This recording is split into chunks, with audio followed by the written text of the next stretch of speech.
assim. Vamos abrir a palavra do Senhor. Quero convidar os irmãos. Nós temos alguns textos. Nós já lemos João capítulo 4. Nós vamos agora para Atos capítulo 8. Atos capítulo 8.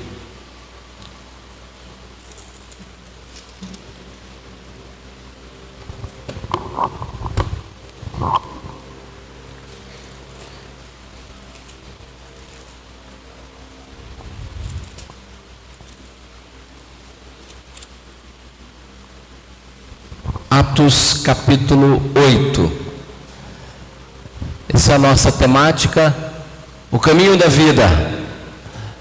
O caminho da vida. Estamos meditando na palavra, encontrando na palavra do Senhor algumas verdades e algumas experiências que todas as pessoas precisam vivenciá-las. Nós vimos em Atos 9, nós vimos a experiência do apóstolo Paulo, da sua conversão. Era o caminho de Damasco. A Bíblia diz que Saulo, indo para perseguir, prender os cristãos, no caminho de Damasco, ele tem um encontro extraordinário com o Senhor. E ele pergunta, ele cai do cavalo, uma luz brilha, e ele pergunta, quem és tu? Ele ouve a voz melhor: Saulo, Saulo, por que me persegues? E ele pergunta, quem és tu, Senhor? Ele diz, eu sou Jesus a quem tu persegues. Ele fica cego. Ananias vai orar, e nós vimos o caminho de Damasco, é o caminho da conversão. Você pode ter todo o conhecimento, toda a experiência religiosa, mas se você não tiver um encontro verdadeiro com Jesus Cristo, você é um bom religioso, e pode ser um bom conhecedor da palavra de Deus, mas se você ainda não se converteu, quero dizer uma coisa, ainda o propósito de Deus não se cumpriu na sua vida, porque Jesus, ele disse, eu vim para buscar e salvar o perdido. Ele veio salvar pecadores. E a Bíblia diz que não há um sequer que não tenha pecado. Todos pecaram. Romanos 3:23. Estão longe, destituídos da glória de Deus. Nada que você faça que eu venha fazer de bom, ainda que seja algo louvável, nada pode te aproximar de Deus. Você pode ser a melhor pessoa na cidade, ou o maior voluntário, uma pessoa solidária, e tudo isso é bonito aos olhos de Deus, mas ainda você vai para o inferno. Deus não pode te levar para o céu através de Jesus Cristo, sem que você se converta. E Paulo, ele passa no caminho de Damasco, é o caminho da conversão. Nós vimos depois disso que a experiência do bom samaritano, que Jesus, os intérpretes da lei, os religiosos chegam até Jesus. E nós vimos que o caminho de Jerusalém para Jericó, um homem, Jesus conta aquela parábola do bom samaritano. E nós vimos que o caminho de Cristo também é o caminho da compaixão. É um coração que enxerga o outro. Há algo que acontece na vida daqueles que encontram Jesus. Os filhos do reino, eles têm um coração semelhante ao do Pai, cheio de compaixão. Eles não resistem mais o apelo do outro. Eles não vivem mais para si mesmos. Eles são instrumento nas mãos de Deus. E hoje eu quero continuar falando sobre o caminho, porque o caminho, quando a gente pensa no caminho, o que nós estamos dizendo? Que a sua história de vida precisa encontrar o caminho. O caminho é o caminho de Jesus. Jesus, ele diz, eu sou o caminho. O caminho é uma pessoa. O caminho não é uma estrada seca, sem vida. O caminho é uma pessoa. E quando eu me refiro aqui sobre o caminho, eu estou me referindo à pessoa de Jesus Cristo. O caminho de Damasco, ou seja, Jesus em Damasco. O caminho de Jerusalém a Jericó. Jesus de Jerusalém a Jericó. É um Deus cheio de compaixão. Hoje nós queremos falar sobre o caminho em Samaria. Nós já lemos um texto da Bíblia quando Jesus conversa com aquela mulher, uma samaritana. E a gente vai continuar falando desse local, dessa cidade. Vamos lá, Atos capítulo 8, diz assim a palavra do Senhor. Naquele dia levantou-se grande perseguição contra a igreja em Jerusalém. E todos, exceto os apóstolos, foram dispersos pelas regiões da Judéia e Samaria.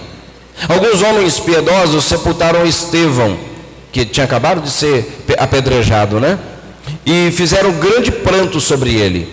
Saulo, porém, assolava a igreja, entrando pelas casas e arrastando homens e mulheres, encerrava-os no cárcere. Entre mentes, os que foram dispersos iam por toda parte pregando a palavra. Filipe, descendo à cidade de Samaria, anunciava-lhes a Cristo. As multidões atendiam unânimes as coisas que Filipe dizia. Ouvindo-as e vendo os sinais que ele operava, pois os espíritos imundos de muitos possessos saíam gritando em alta voz, e muitos paralíticos e coxos foram curados. E houve grande alegria naquela cidade. Ora, havia certo homem chamado Simão, que ali praticava mágica, iludindo o povo de Samaria, insinuando ser ele grande vulto, o qual todos davam ouvidos, do menor ao maior, dizendo: este homem é o poder de Deus, chamado o grande poder. Aderiram a ele porque havia muito os iludira com mágicas. Quando, porém, deram crédito a Filipe, que os evangelizava a respeito do reino de Deus e do nome de Jesus Cristo, iam sendo batizados, assim homens como mulheres. O próprio Simão abraçou a fé, e tendo sido batizado, acompanhava Filipe de perto, observando extasiado os sinais e grandes milagres praticados. Ouvindo os apóstolos que estavam em Jerusalém, que Samaria recebera a palavra de Deus, enviaram-lhe Pedro e João, os quais, descendo para lá, oraram por eles, para que recebessem o Espírito Santo. Porquanto não havia ainda descido sobre nenhum deles, mas somente havia sido batizados em nome do Senhor Jesus. Então lhes impuseram as mãos e recebiam o Espírito Santo. Vendo, porém, Simão que, pelo fato de imporem os apóstolos as mãos, era concedido o Espírito Santo, ofereceu-lhes dinheiro, propondo: concedei-me também a mim este poder, para que aquele sobre quem eu impuser as mãos receba o Espírito Santo. Pedro, porém, lhe respondeu: o teu dinheiro seja contigo para a perdição, pois julgaste adquirir por meio dele o dom de Deus. Não tens parte nem sorte nesse ministério, porque o teu coração não é reto diante de Deus. Arrepende-te, pois, da tua maldade, e roga ao Senhor, talvez te seja perdoado o intento do coração. Pois vejo que estás em fel de amargura e laço de iniquidade. Respondendo, porém, Simão lhes pediu: rogai vós por mim ao Senhor, para que nada do que disseste sobrevenha a mim. Eles, porém, havendo testificado e falado a palavra do Senhor, voltaram para Jerusalém e evangelizaram muitas aldeias dos samaritanos. Um anjo do Senhor falou a Filipe, dizendo: dispõe-te e vai para o lado sul, no caminho que desce de Jerusalém a Gaza. Esse se acha deserto. Ele se levantou e foi. Eis que um etíope, eunuco, alto oficial de Candace, rainha dos etíopes, o qual era superintendente de todo o seu tesouro, que viera adorar em Jerusalém, estava de volta e, assentado no seu carro, vinha lendo o profeta Isaías. Então disse o Espírito a Filipe: aproxima-te deste carro e o acompanha. Correndo Filipe ouviu-o ler o profeta Isaías e perguntou: compreendes o que vens lendo? Ele respondeu: como poderei entender se alguém não me explicar? E convidou Filipe a subir e a sentar-se junto a ele. Ora, a passagem da escritura que estava lendo era esta: foi levado como ovelha ao matadouro, e como um cordeiro mudo perante o seu tosqueador, assim ele não abriu a boca. Na sua humilhação lhe negaram justiça. Quem lhe poderá descrever a geração? Porque da terra a sua vida é tirada. Então o eunuco disse a Filipe: peço-te que me explique a quem se refere o profeta. Fala de si mesmo ou de algum outro? Então Filipe explicou, e começando por essa passagem da escritura, anunciou-lhe a Jesus. Seguindo eles caminho fora, chegando a certo lugar onde havia água, disse o eunuco: eis aqui a água, que impede de que eu seja batizado? Filipe respondeu: é lícito, se creres de todo o coração. E respondendo ele, disse: creio que Jesus Cristo é o Filho de Deus. Então mandou parar o carro, ambos desceram a água e Filipe batizou o eunuco. Quando saíram da água, o Espírito do Senhor arrebatou a Filipe. Não vendo mais o eunuco, este foi seguindo o seu caminho, cheio de júbilo. Mas Filipe veio a achar-se em Azoto, e passando além, evangelizava todas as cidades até chegarem a Cesareia. Amém, amém. Vamos orar mais uma vez, meus irmãos. Querido Deus, obrigado por tua palavra. Obrigado, Senhor, porque o Senhor tem os seus propósitos, o Senhor tem os seus caminhos para alcançar o coração do perdido. Obrigado, Senhor, porque o reino do céu foi pago um alto preço, o sangue de Jesus Cristo. Nada nesse mundo pode comprar. Obrigado porque o reino é de graça. Obrigado, Senhor. Obrigado porque quando o Senhor encontra um coração aberto e sedento, acontece transformação, libertação e cura. Louvado seja o teu nome. Que hoje o Senhor encontre em nosso meio, em nós, corações abertos.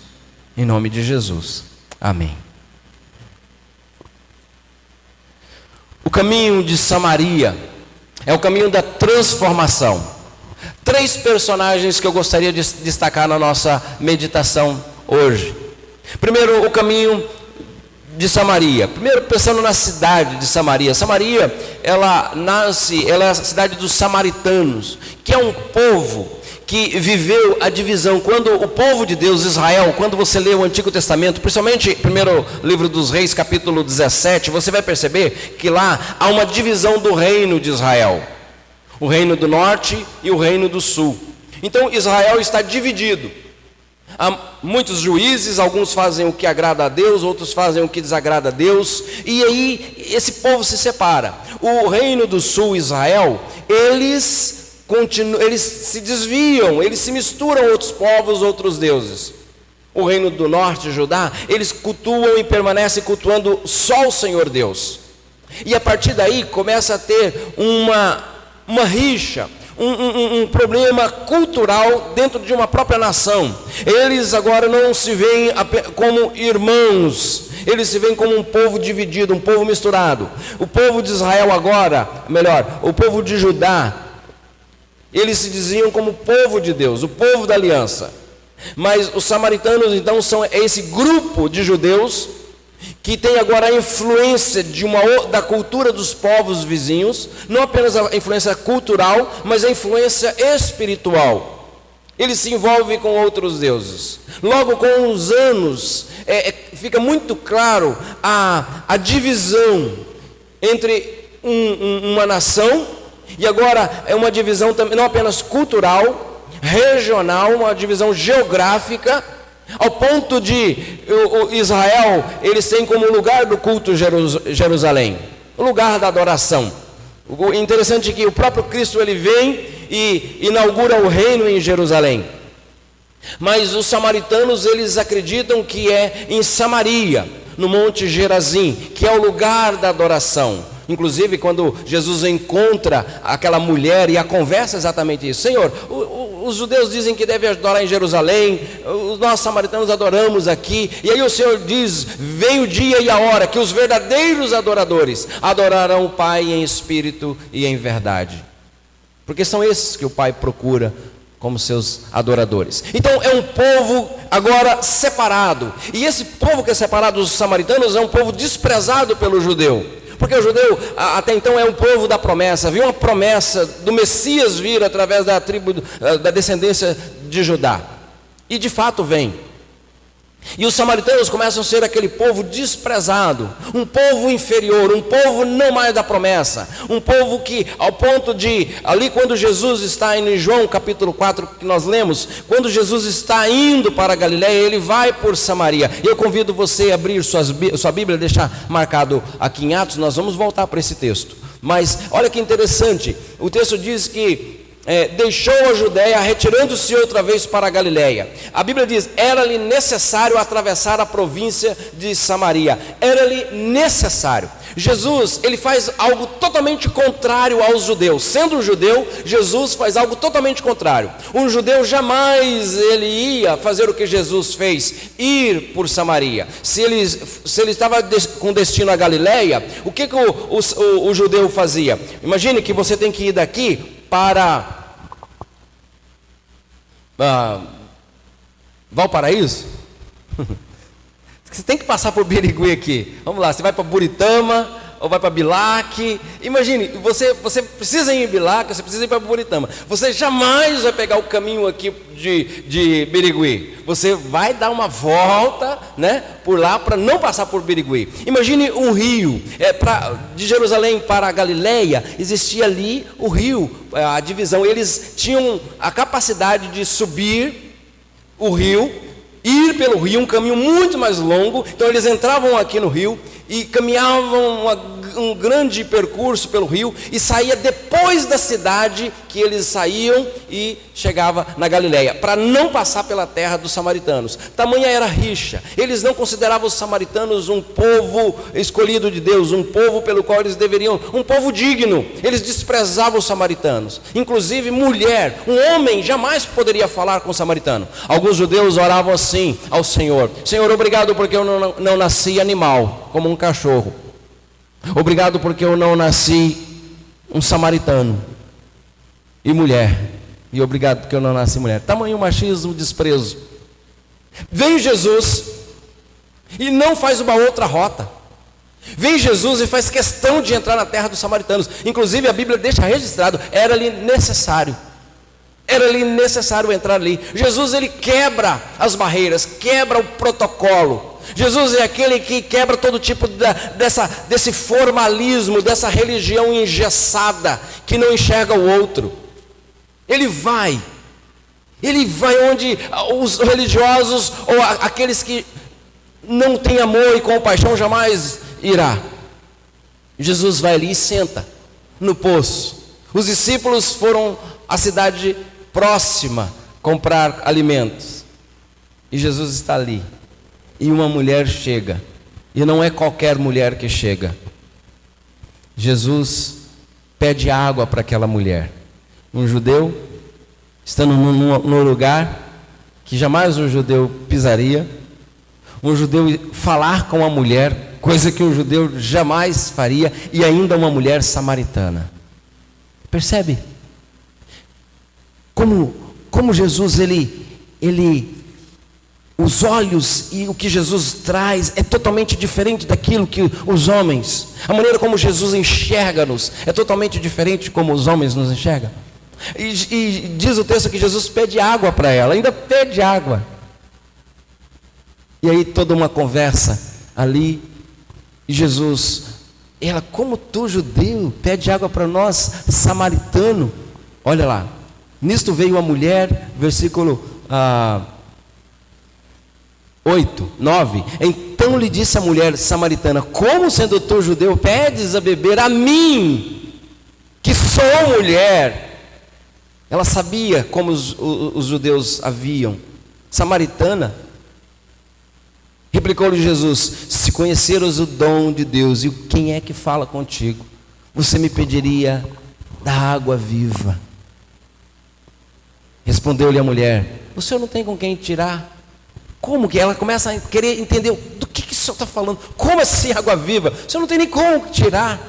Que na verdade quem está com sede é o Senhor. Jesus, ele quer trazer uma lição tão grande, não apenas a ela, mas aos próprios discípulos, aos judeus e a todos nós. O Deus da Bíblia é um Deus que quebra barreiras, seja quais forem. Não há força que impeça o agir de Deus. Não há força cultural. que possa impedir Deus alcançar um coração de uma pessoa. O caminho de Samaria é o caminho onde as barreiras são quebradas. O caminho de Samaria é o caminho onde o orgulho é colocado em xeque. As barreiras são quebradas.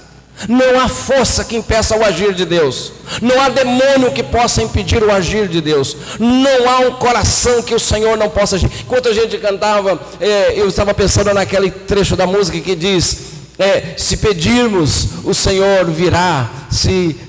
Então clame, então grite por Ele e tudo.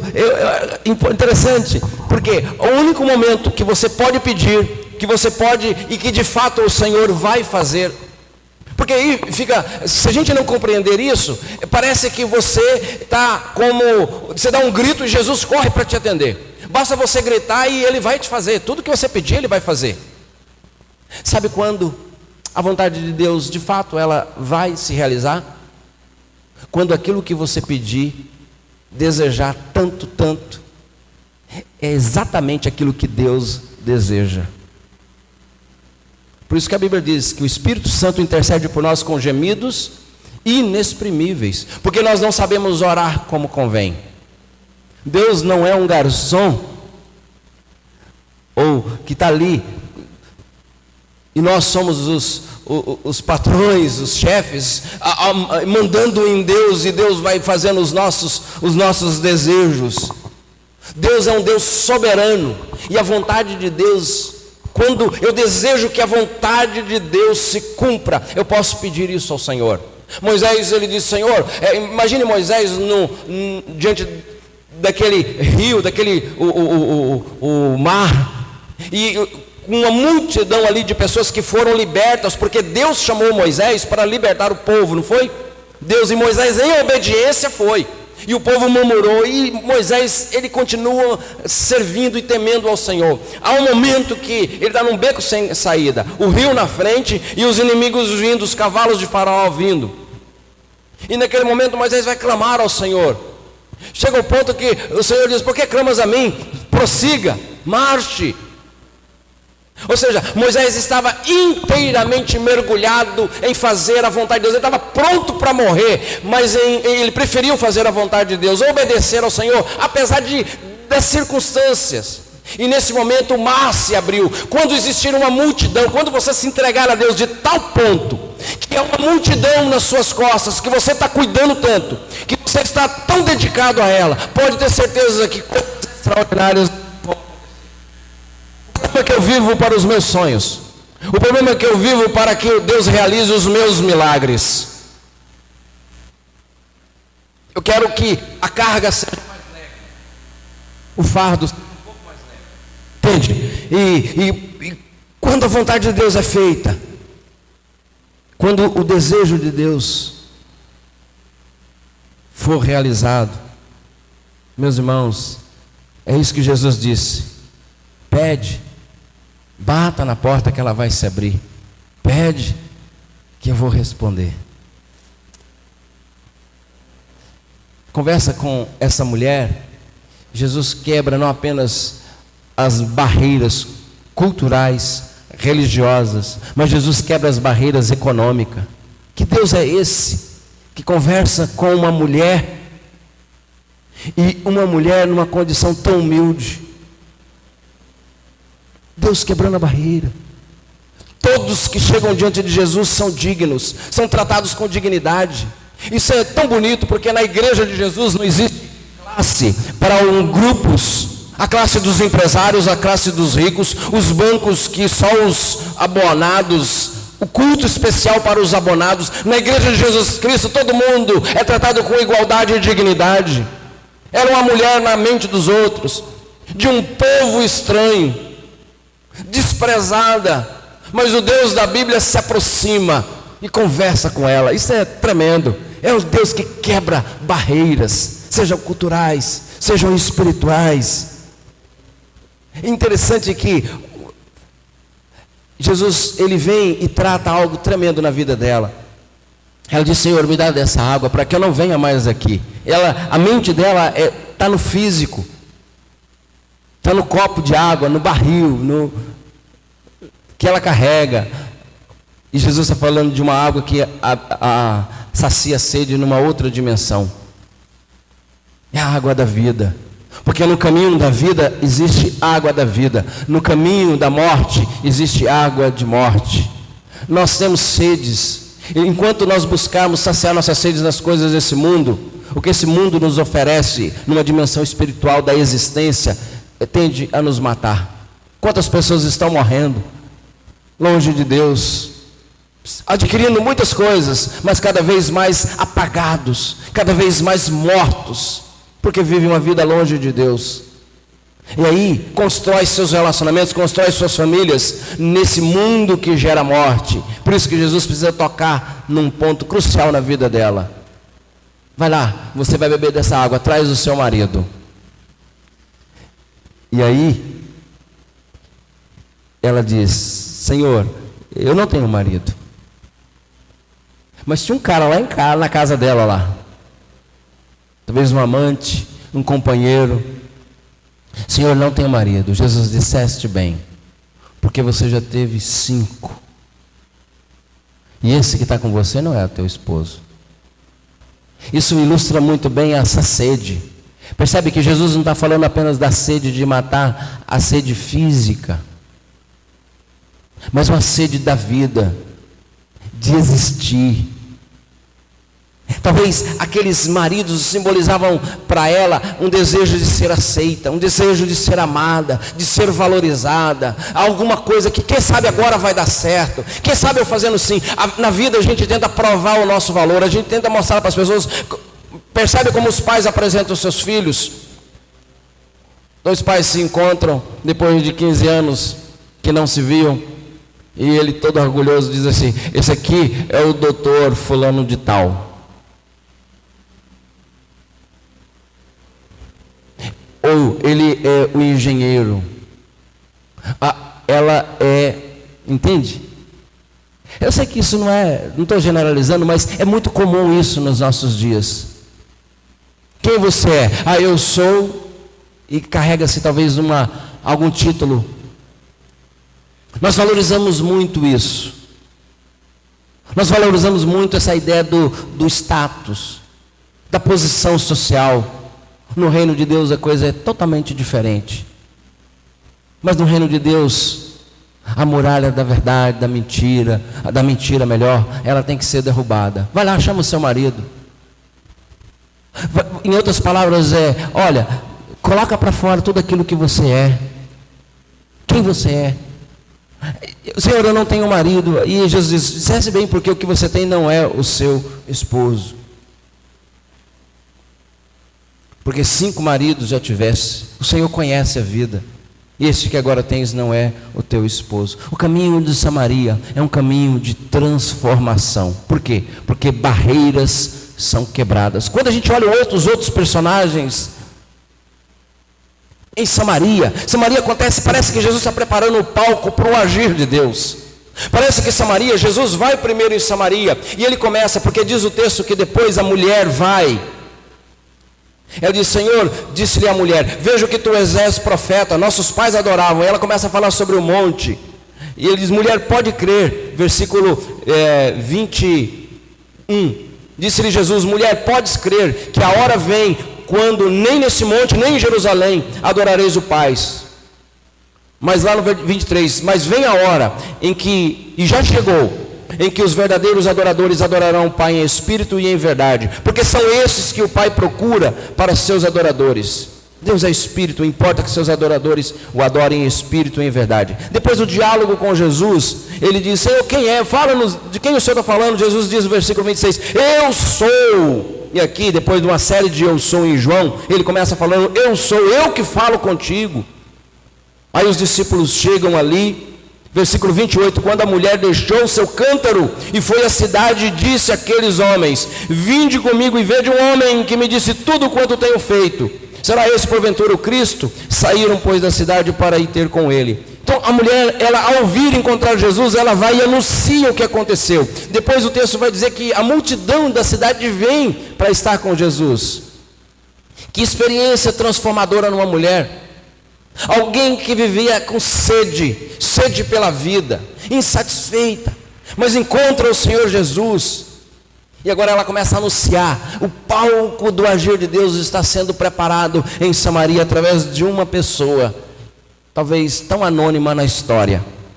O que acontece é que o agir de Deus não para no momento. Eu quero desafiar você aqui: será que tudo que você tinha que aprender a Deus, você já aprendeu? Eu quero dizer para você que não. O nosso caminhar com Deus é contínuo. Samaria é esse ambiente do agir de Deus, onde há tremendas transformações. Aquela mulher é transformada. Nós vamos ver os outros dois personagens, porque Filipe é levado agora a Samaria, diante de uma grande perseguição. Eles são dispersos ali, e Filipe vai, e ao invés dele fugir, porque muitas pessoas falam assim: olha, as coisas complicaram, os dias estão difíceis. Meus irmãos, como nos dias que nós estamos vivendo, quantos cristãos que se encaramujou, quantas pessoas, deixa eu lhe dizer uma coisa, eu comecei o culto dizendo sobre o perigo da pandemia. Ainda a pandemia, o vírus ainda está aí, tem muita gente morrendo, mas deixa eu dizer uma coisa, há muitas pessoas usando de desculpa para não buscar a Deus. Não oram, não buscam a Deus, não leiam mais a Bíblia. Desculpa para não vir na igreja, desculpa para não evangelizar, desculpa para não se envolver com missões. Há uma justificativa que é falsa. Deus nos conhece. O Deus continua agindo. Está tendo perseguição, está tendo tempo ruim. O tempo fechou, Deus continua agindo. Deus não está amarrado. Deus está agindo e Deus continua agindo. O povo está enfrentando uma grande perseguição, e Filipe está ali, o povo é disperso, expulso de Jerusalém, e eles continuam anunciando a palavra, anunciando a Cristo. É interessante quando a gente observa a mensagem que os homens de Deus anunciam. Eles não falam de prosperidade, eles não falam de... Deus realiza curas e milagres, mas a mensagem deles é de Jesus. Eles anunciam que a vida com Jesus, ela é diferente. Anunciava-lhes Jesus, versículo 5 do capítulo 8 de Atos. Aí diz que as multidões atendiam unânimes as coisas que Filipe dizia. Veja bem, antes dos milagres acontecerem, Filipe ele não usa os milagres para chamar as pessoas. Ele não começa a fazer coisas ali para atrair multidão. Eles começam a anunciar Jesus Cristo. Como o evangelho hoje é diferente, as pessoas ficam pegando alguma experiência. Se você teve algum milagre, vamos usar, você teve uma cura, vamos publicar isso, vamos usar a sua vida como marketing na igreja, de maneira que através do seu testemunho, irmão, muitas pessoas podem vir para a igreja também. É usar o marketing, entende? O Filipe ele não usa disso. Se Deus quer fazer milagre, ele faz. Se Deus quiser curar, ele cura. Eles estão preocupados em anunciar o evangelho, porque o evangelho é o poder de Deus para a salvação. Você pode ter recebido cura, milagre e ir para o inferno. E inclusive existem muitas curas e milagres que não procedem de Deus. O texto deixa bem claro isso, porque Filipe começa a anunciar. Aí vem o nosso segundo personagem da noite, Simão. E Simão era um homem, diz o texto, um mágico. Ora, havia certo homem, versículo 9, chamado Simão, que ali praticava mágica, iludindo o povo. Você acha que o povo era bobo? Que não acontecia nada? Claro que acontece. Você acha que pessoas não são curadas de câncer? Quantas pessoas foram atrás de uma cura física e tão longe de Deus? E às vezes dentro de igreja. Eu quero que Deus prospere, Deus abre porta de emprego para mim. Eu quero, olha, eu estou com um sonho aí, pastor. Hoje vocês estavam falando de sonho aí, né? Então eu tenho sonhos aqui. Se Deus confirmar esses sonhos da minha vida, olha, eu vou abençoar a igreja, eu vou dar um dinheiro especial, eu vou fazer alguma coisa. Deixa eu lhe dizer uma coisa, você acha que engana Deus? Pode enganar o pastor. Pode enganar o pastor, mas Deus não cai nessa não. Deus não cai nessa, gente. O negócio de Deus é salvar a sua vida do inferno. Jesus entregou a vida dele naquela cruz. O sangue de Jesus é o único que pode te salvar da condenação, porque você é pecador. O negócio não é se você vai prosperar, se não vai prosperar. Às vezes você vai enfrentar o que Filipe enfrenta, por seguir Jesus, perseguição. O que aconteceu? Eles foram expulsos da sua casa, perseguidos. Vocês vão morrer, porque vocês vão seguir o caminho de Jesus? Vocês vão continuar seguindo esse Jesus, anunciando Jesus? Interessante que algumas autoridades procuraram os discípulos, porque eles não encontraram o corpo.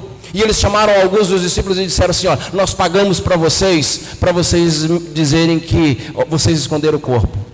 Quanto que vocês querem para inventar essa história que esconderam o corpo? Inclusive essa história circulava entre o povo. Não, eles esconderam o corpo, por isso que dizem que Jesus ressuscitou para o povo crer. Vem a perseguição, obedecer a Cristo vai gerar perseguição. O caminho de Samaria é esse caminho, meus irmãos, das adversidades. É o caminho das adversidades, da perseguição. Seguir a Cristo não é um parque de diversão. Talvez não vai melhorar não, irmão. Talvez as coisas não melhorem não. Eu preciso ser sincero contigo. Jesus disse: no mundo tereis aflições. Você vai dizer assim: olha, eu quero andar com Jesus. Talvez na sua própria casa vai ter pessoas falando assim: larga a mão disso, para com isso. Agora você é um crentão, agora uma crentona fanático. Para com isso. Você vai ter adversidade, lágrimas por querer falar a verdade, por querer fazer o bem, lutas. Mas a Bíblia promete: o Senhor é contigo. Ele diz: tem bom ânimo, porque eu venci o mundo. Amém? Foram dispersos, mas mesmo diante do fogo cruzado, da perseguição, eles continuam falando do Evangelho. Não há outra mensagem que salva, é Jesus o Salvador. E Filipe anuncia sobre Jesus. Diz que as multidões atendiam unânimes as coisas que Filipe dizia. Entende? Não é o que Filipe fazia, o que fazia era Deus. Quem faz o milagre é Deus. Nós somos chamados para anunciar o Evangelho da salvação. E diz o texto: ouvindo e vendo também os sinais que operava, pois os espíritos imundos de possessos saíam gritando em alta voz. Meus irmãos, um ambiente muito propício para a manifestação e a presença de espíritos malignos. Um ambiente onde não se anuncia o Evangelho, e um ambiente onde as pessoas são iludidas. Você quer ver o que é ilusão? Eu trouxe aqui, não, está lá no final. Lá perto do Paulo, lá na caixa de som, tem uma garrafa de água. E antes de ir embora, é um álcool especial, tem que lavar a mão com aquilo ali. Ficamos a semana toda no monte, ungindo, abençoando esse álcool contra o Covid, contra um monte de coisa, de doença. E não vai embora sem lavar as mãos com álcool. É mais ou menos assim: magia, feitiçaria. E as pessoas dizem: eu não posso ir embora sem lavar a mão nesse álcool. Qual é a diferença daquele e do outro? Porque o pastor, o nome disso é feitiçaria. Eu não posso criticar outras religiões, mas a Bíblia chama de feitiçaria. É o lencinho, é o lenço, seja com o suor do pastor ou com a fita que amarra no pulso. Feitiçaria. A igreja de Jesus, ela anuncia a salvação apenas em um: Jesus Cristo. Ele é o Salvador, é Ele que te ama, Ele morreu por você. O que passar disso é procedência do maligno. Entende? É do diabo. Pode ser bonito, pode ser espetacular, as pessoas podem chorar, pode se sensibilizar, as pessoas podem ter... Existe mágica, existe demônios. O texto fala de uma série de forças espirituais, forças que atuam. Você acha que o Simão não enganava muita gente? O povo não é besta, o povo era iludido em muita coisa. Acontecia coisas ali que o povo... Como o povo chamava ele? Do grande vulto. Ele fazia tanta coisa extraordinária, a cidade chamava ele de grande vulto, de grande poder. Olha lá, versículo 10. Qual davam ouvidos. Não era uma meia dúzia de pessoas não, gente. Todos davam ouvido, do menor ao maior, dizendo: esse homem é o poder de Deus. Você já viu essa frase assim nos dias de hoje?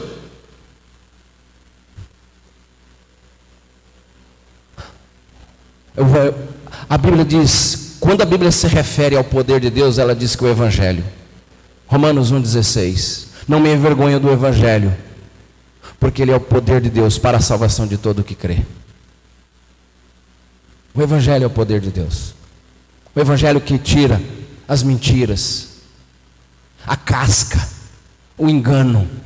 O Evangelho tem esse poder de transformar, de purificar o nosso coração. Sabe essa ideia de purificar? Ar puro. Por quê? Porque nós somos contaminados por muitas crenças, por muitas coisas. E aquele povo estava assim, recheado, um palco propício para o agir de Satanás. E Satanás às vezes ele age assim, possuindo, destruindo, carregando vidas, escravizando vidas. Outra hora ele age enganando. Ele engana, ele é um enganador. Nem que ele tiver que usar alguns Simãos. E o homem estava ali. Aderiram, versículo 11, a ele porque havia muito os iludia com mágicas. Quando, porém, deram crédito a Filipe, que os evangelizava, outra palavra aqui, o que Filipe fala é o evangelho, os evangelizava. Só o evangelho tem poder de nos limpar das crendices, é o evangelho. Jesus não ofereceu fitinha para ninguém, Jesus não pediu para o apóstolo nenhum ficar dando pedaço de roupa, Ele não mandou você trazer sua foto aqui para orar pelo seu pai, se Deus é Deus, Deus é poderoso. A física não limita o agir de Deus. É o terceiro personagem, Filipe, quando ele ora pelo eunuco. Você percebeu lá o texto? Que Filipe é transportado de um lugar para outro. O cara está ali evangelizando, batiza ele, ensina a Bíblia para ele, e de repente o Filipe some. Deus da Bíblia é um Deus que não está limitado ao poder, à metafísica, não está limitado à física, às questões. Meus irmãos, Deus, ele transpassa. Ele conhece o coração e a mente, os pensamentos. É um Deus soberano. A gente não pode querer materializar, tornar palpável aquilo que é eterno, que é espírito. Deus está aqui nessa cruzinha, Deus está aqui nesse símbolo. Pastor, mas isso é só um símbolo para a gente lembrar de Deus. Você quer mais figuras, quer mais exemplos do que a própria Bíblia? As verdades da palavra de Deus? E se a Bíblia for queimada, o seu Deus morreu? Se a fitinha for cortada, apagou o poder de Deus? A Bíblia diz: bem-aventurado aqueles que não viram e creram. O nosso Deus é um Deus que se apalpa, porque Ele é soberano, eterno e é espírito. Ou a gente crê, ou a gente fica amarrado, preso às crendices. Aí diz o texto que o Simão, ele praticou aquilo que se tornou no linguajar contemporâneo, simonia.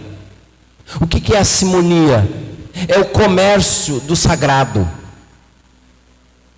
É comercializar o sagrado. É você tentar transformar aquilo que é sagrado em um comércio. Aquilo que simboliza a santidade, quando você transforma naquilo em um comércio, você está praticando a simonia.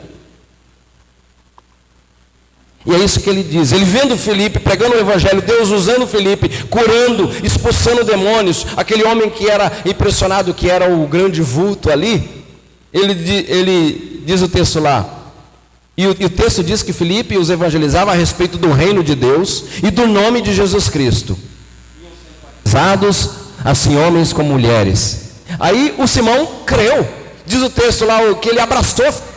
Olha que coisa, imagine você com a pessoa assim, o cara lá era um feiticeiro na cidade de Araçatuba, e aí ele está lá na igreja, e ele está ensinando as pessoas como que é o mundo espiritual. E ele vai falando, o Simão. Isso ia atrair muita gente, não ia? Imagina a gente aqui com uma pessoa assim que era conhecida aqui na cidade como o maior feiticeiro. E aí, assim, porque agora ele se converteu. As pessoas ficam impressionadas com isso. Mas nós vamos perceber que a transformação de Simão não é genuína. Ele não tem uma conversão genuína. E é possível você se encantar com o evangelho, é possível você se impressionar com as coisas que Deus faz e ainda continuar perdido. O texto diz lá que ele vendo aquilo, observando, extasiado os sinais e os grandes milagres praticados, ele fica extasiado. Aí ele abraçou a fé. O que levou ele a querer? Porque ele estava impressionado com o poder de Deus que havia sido ministrado através da vida de Filipe. E aquilo chama a atenção dele. E ele abraçou: eu quero isso também, eu creio nele também. E diz o texto lá que os apóstolos foram para lá e oraram por eles, para que eles também recebessem o Espírito Santo. Porque a Bíblia fala do Deus triuno. Mas aí o Simão, ele chega e ele diz lá, versículo 18: vendo porém Simão que pelo fato de imporem as mãos os apóstolos era concedido o Espírito Santo, ofereceu-lhe dinheiro. A simonia que eu estava falando aqui. Ele ofereceu dinheiro, propondo: concede-me também a mim este poder, para que aquele sobre quem eu impuser as mãos receba o Espírito Santo.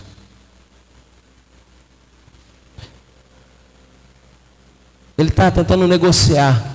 Deus, para o Senhor me abençoar, o que o Senhor quer que eu faça? Olha, aí a recomendação é, você tem que participar da corrente. Você está na corrente? Você entrou na corrente? Então você não pode faltar nenhum dia. Você não pode quebrar a corrente. Eu penso em corrente um negócio mais que quebra, que amarra, que aprisiona do que liberta.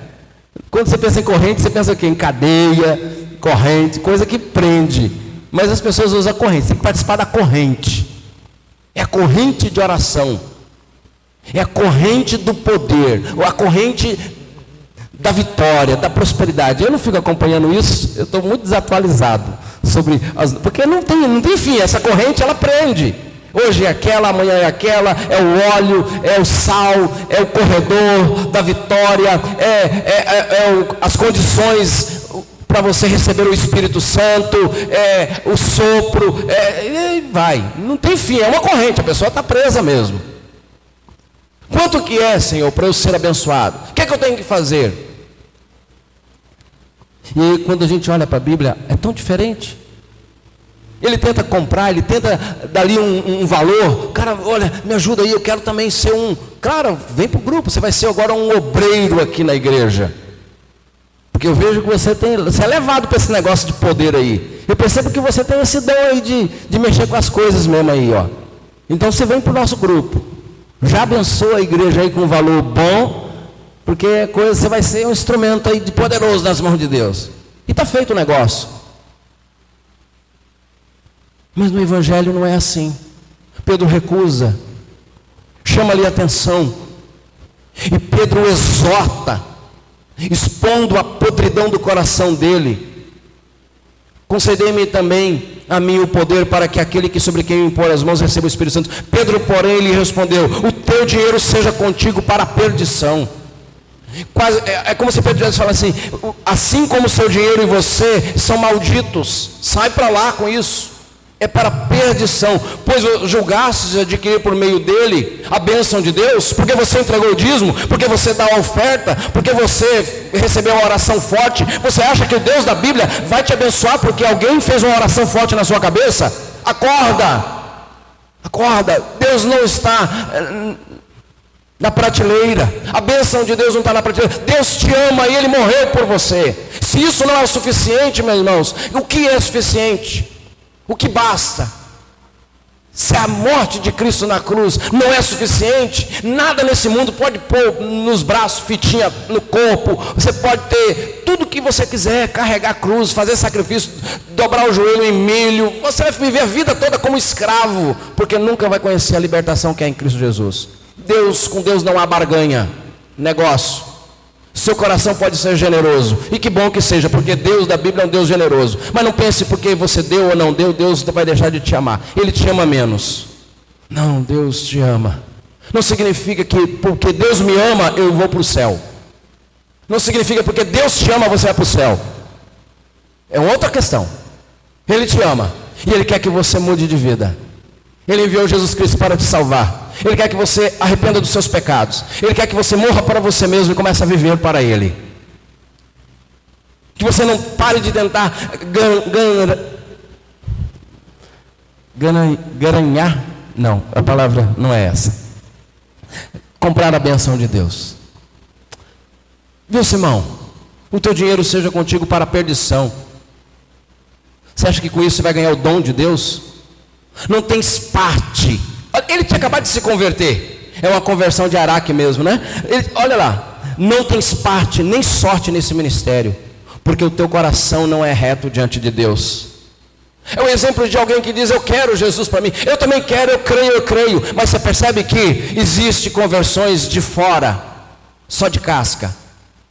E o que Deus espera é que seja uma conversão de dentro para fora. O caminho de Samaria é um caminho de transformação, mas é um caminho também que Deus nos chama para purificação. Não pode ter mais mentira, não pode ter mais, meus irmãos, maldade. O pecado tem que ser confessado. Não tem como você querer andar com Deus com o coração contaminado pelo pecado, podre, preso no pecado. Não tem como. Não se engane. Não depende do tempo que a gente esteja na igreja, na fé, conhece a Bíblia. Não é isso. Deus quer nos purificar. E aí ele diz assim: arrependa-te. Olha a misericórdia de Deus. Arrependa-te, pois, da tua maldade e roga ao Senhor, talvez te seja perdoado o intento do coração. É como se ele estivesse dizendo assim: olha, e para mim aqui esse texto é: você acha que Deus está crise de identidade, depressão, ninguém se converte, as pessoas não me querem, as pessoas estão querendo carnaval, as paradas, né, dos nossos dias aí estão tomando as avenidas. Mas os cristãos assim, gente, as pessoas não querem levar Deus a sério, e Deus está numa depressão, triste. Não é, Ele é o Rei dos Reis, Senhor dos Senhores. Os céus e a terra obedecem à voz do Todo-Poderoso. Deus conhece todas as coisas, tudo vai se dobrar diante do Todo-Poderoso. Todo joelho se dobrará diante do Senhor. Deus não está com crise de identidade. Deus não tem baixa autoestima. Deus não precisa nem que eu e você cante para Ele, que adore o Senhor. Nós precisamos adorar a Deus, porque Deus está lá. Talvez Ele se alegra com o nosso louvor, porque Ele está muito tristinho. Não, querido, Deus é o autossuficiente. Ele é o Todo-Poderoso, que poderia, no estalar do dedo, nos fulminar, nos acabar conosco. E Deus, assim, apesar de quem nós somos, dos nossos pecados, Ele escolheu nos amar, nos perdoar e nos convida ao arrependimento. O arrependimento é esse processo de eu chegar diante de Deus e falar: Senhor, meu coração é pecaminoso, eu tenho pensamentos contrários aos seus. Senhor, muitas vezes eu faço o que eu não gostaria de fazer e eu me arrependo. Quantas vezes eu quis comprar a bênção, quantas vezes eu cobicei, Senhor, aquilo que o outro ganhou, e eu quero dizer para o Senhor: meu coração está aqui, eu me arrependo. Transforma esse coração podre num coração vivo como o de Jesus. Entende? É uma purificação, é uma mudança de vida. Eu não quero oferecer para você um lugar no quadro membro. Você é membro já dessa igreja aqui? Meus irmãos, ser membro de uma igreja não leva ninguém para o céu. Ah, mas eu já fui até batizado, pastor. Um banho. Desculpa, mas um banho. Se o batismo te leva para o céu, por que Jesus morreu na cruz? Se o batismo tira o seu pecado e aquelas águas foram embora, por que o sangue de Jesus foi derramado? Basta todo mundo tomar um banho no rio. Você foi batizado? Será que a sua vida não se assemelha à de Simão? Tentando negociar o favor. Olha, eu sei que Deus tem um cantinho para mim no céu. Deus tem um cantinho para mim no céu. Eu fiz tudo o que a cartilha pediu. Mas aí a gente vai vivendo uma vida longe de Deus. A gente vai vivendo uma vida como uma vida daquele que não tem um compromisso. Você olha para o Felipe, que é um discípulo, envolvido com o ministério, envolvido em querer anunciar que Jesus Cristo é a solução para o coração humano. O Felipe está queimando de paixão pelo seu Cristo. Ele foi alcançado por Jesus e agora ele quer falar desse Jesus para todo mundo. Aí você vê um cara como Simão, que se converte, cheio de mentira no coração, querendo comprar as bênçãos de Deus. Eu pergunto para você: é esse tipo de gente que... Não é, está muito claro na Bíblia a diferença em um verdadeiro seguidor de Jesus, um discípulo de Jesus, alguém que nasceu de novo, e um falso cristão. Ele é um falso, e ele precisa ser purificado de toda a maldade, e o Senhor oferece isso. Pedro diz: arrepende-te. Até para Simão, meus irmãos, perdão, até para um homem como ele, que quer tentar. E aí o Pedro diz assim: olha, arrepende-te e ora, roga a Deus para Ele perdoar o intento do teu coração. Vejo que está em fel de amargura e laço de iniquidade. E aí ele responde: ore por mim ao Senhor, para que nada do que disseste sobrevenha sobre mim. É interessante, a Bíblia não fala mais desse cara. Eles, porém, havendo testificado e falado a palavra do Senhor, voltaram para Jerusalém e evangelizaram muitas aldeias do samaritano. Vem o terceiro personagem. Nosso tempo está limitado, mas é interessante. Um homem que veio adorar em Jerusalém, um eunuco, um oficial, um homem numa posição, vamos dizer, nos nossos dias ele teria uma posição muito privilegiada, o etíope, eunuco, oficial de Candace, da rainha dos etíopes, superintendente de todo o seu tesouro, um homem que estava acostumado a mexer com coisas valiosas. Ele vem lá na carroça, lendo Isaías, profeta Isaías, está lendo, um homem sedento. E nós percebemos que os três personagens têm sede. A mulher samaritana, ela tem sede, ela busca na satisfação humana. Nós vamos ver o Simão, ele tem sede dos aplausos de ser reconhecido, e ele faz mágica, faz de tudo, ele quer até comprar o favor de Deus. E aqui um homem sedento também, de Deus, ele está lendo a Bíblia, mas ele não compreende. E é uma lições tão preciosas. Você quer servir a Deus do seu jeito, sozinho? Você precisa do outro. A gente precisa tanto do outro. E graças a Deus, que Deus encontra corações sedentos. Eu pergunto, o que esse homem apenas estava lendo a Bíblia? Ele não precisou participar da campanha, da corrente. Deus foi ao encontro. Deus sempre toma iniciativa para salvar o pecador. A iniciativa começa com Deus. Foi o Senhor quem foi lá em Samaria, alcançou uma mulher, uma cidade. É o Senhor. Agora ele volta lá através de Filipe, como que o evangelho tinha chegado, as portas começam a se abrir, as trancas começam a ser removidas, e agora Filipe volta para lá. Deus leva Filipe lá, o coração deles, eles haviam ouvido um povo que estava sendo enganado. Deus anuncia o evangelho ali, faz coisas extraordinárias através de Filipe, e ainda continua. Tem um homem a caminho ali, passando, ouvindo, sedento, querendo Deus, lendo, e Filipe vai. Eu fico imaginando o Filipe correndo, porque aproxima-se da carroça, a carroça está, o cavalo, imagina a velocidade ali, e o Filipe está. Você imagina o que é o coração queimando por Deus, meus irmãos? A gente quer evangelizar do nosso jeito, a gente quer falar de Jesus dormindo, quase cochilando. Tem pessoas que não se levantam, não dobram o joelho para agradecer a Deus pelo pão, preguiça de orar pelo dia de vida que o Senhor deu. E a gente vê homens e mulheres com tanto amor ao Senhor. Ele está correndo do lado, porque alguém precisa ser salvo. O Deus da Bíblia é um Deus cheio de amor. Está vendo que não há classe? É um rico, é um homem de substância lá com recursos. É um mágico que o amor de Deus quer alcançar aquele coração, mas ele está fechado por causa das suas crenças. Está podre, está contaminado. É uma mulher que se acha indigna. O Senhor quebra as barreiras e vai ali. O Filipe anuncia, explica o evangelho. O evangelho tem que chegar no coração do ser humano. O evangelho tem que chegar. E aí ele fala do evangelho até anunciar Jesus Cristo. A conversão só acontece quando você encontra Jesus. E ele anuncia Jesus e fala, o homem crê, eu creio. E aí a água, aí o que impede de ser batizado? Percebe que o crer vem primeiro, depois do batismo? O crer, primeiro entende-se o evangelho, depois vira o batismo. O que tem acontecido é ao contrário. Um monte de gente sendo batizado, mas não conhece o evangelho. Aí você vai evangelizar, falar de Jesus? Não, pastor, eu sou da igreja tal. Não, pastor, eu já fui batizado, já fui isso, fui aquilo. Mas e o evangelho? Você percebe que as pessoas não entenderam o evangelho, entendeu a cerimônia da igreja, participou do culto, das reuniões, mas não conhece Jesus, não anda com Jesus, tem medo de Jesus, não fala de Jesus, não sabe quem é Jesus. Como que você pode dizer que encontrou alguém, o Salvador, que você não fala dele? Eu preciso concluir. Quais desses três personagens hoje sua vida se assemelha? Você é alguém que tem vivido essa sede? Isso é uma sede na minha vida, como aquela mulher. E eu tenho tentado mostrar para um monte de gente o meu valor.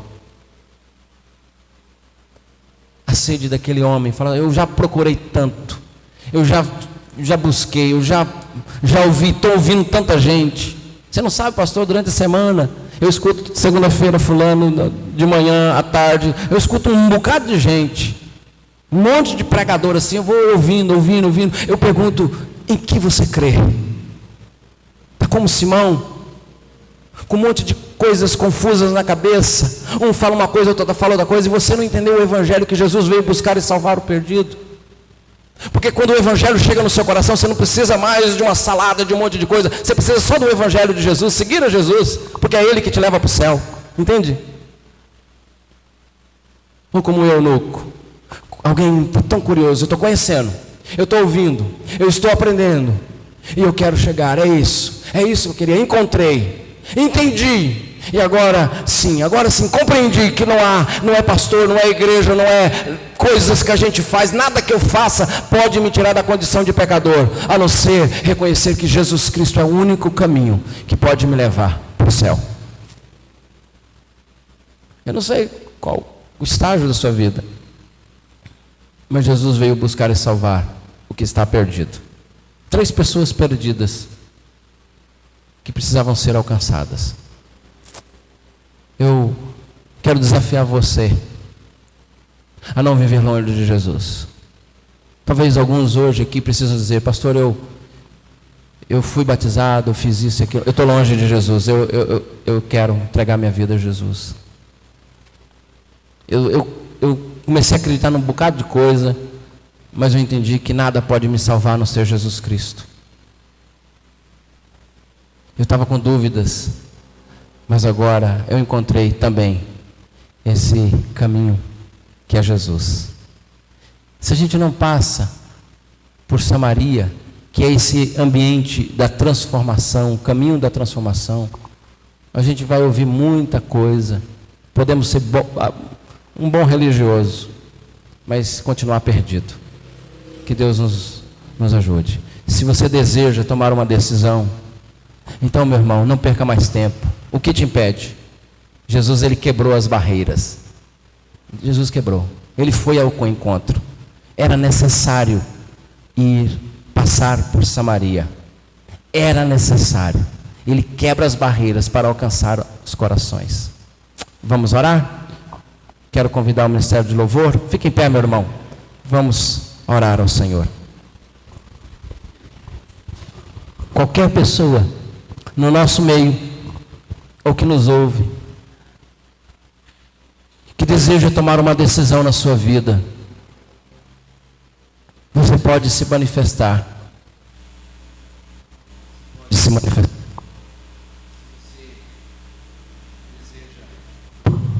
Se você deseja também ter essa mudança, dar esse passo de fé rumo a Jesus. Se você encontrou o caminho, que é uma pessoa, entrega a sua vida a Jesus. Fala: eu também quero. Eu quero andar no caminho, eu quero viver no caminho, o caminho da vida. Amém? Vamos orar? Feche seus olhos. Senhor, obrigado por tua palavra. Obrigado porque, assim como a tua palavra registra, era necessário passar por Samaria. Oh Deus, obrigado porque um dia o Senhor também passou por onde eu estava. O Senhor continua passando por onde os perdidos estão. E o Evangelho tem alcançado corações. Pessoas têm se rendido a Cristo, têm abandonado as falsas crenças, os amuletos que têm sido colocados, tentando materializar aquilo que é eterno e espiritual. Pessoas têm abandonado os amuletos, têm abandonado a religião recheada de feitiçaria, para andar simplesmente com aquele que é o caminho, a verdade e a vida, o único que pode salvar. Louvado seja o teu nome, Senhor. Que haja purificação, limpeza na nossa mente, no nosso coração, que haja uma transformação na vida da tua igreja, dos teus filhos aqui, e por onde a tua palavra ela chegar, em nome de Jesus, amém.